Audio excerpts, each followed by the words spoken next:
Ni dai sai da mace zana rayu na rantse dole in fada. Ni dai sai da mace zana rayu na rantse dole in fada. Soyayyar ku ce ta kama ni 'yan mata ku a dangane.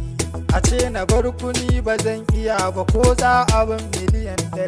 Da zarar na yi awa guda ban ga mace ba sai in ji ni ina jiri. Hakan ne ma ya sa na su matan binni har 'yan wajen gari.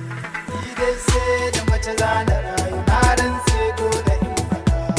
Zancen gaskiya nake yi ba na zance na san zuciya. Duk namijin da ba ya san mata wannan ba shi ba dariya. Domin ya nakasta ko da kuwa ba shi da ciwon jijiya.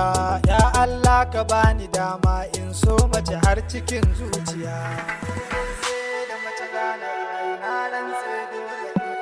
Allah ya san ina son mata ba dan nayi badala bane, sai dai dan na ja hankalinsu su kaucewa rudin zamani. Domin zamanin nan yana rudar wasu matan ina gani, karshe sai su je su kwaso cutar da ba magani. Ni dai sai da mace zana rayu na rantse dole in faɗa. Dole na so mace da gaske tun da jikina aka fitar da ita. Sannan ko zuwa duniya mata jiki na ta na fita. Mata ni ina son ku sosai, ku ne ma fa duniya ta. Duk namijin da baya girmama mata wallahi yayi wauta. Ni dai sai da mace zana rayu na rantse dole in faɗa. Yawancin duk samari suna son mace mai kyau da kyawun jiki, bare in ya kasance kina sa kaya masu matse jiki. Da ya zago gurin ki zai ce miki dan daure ki bashi kanki, ki kare martabar ki dan Allah kar ki sake ki cuci kanki.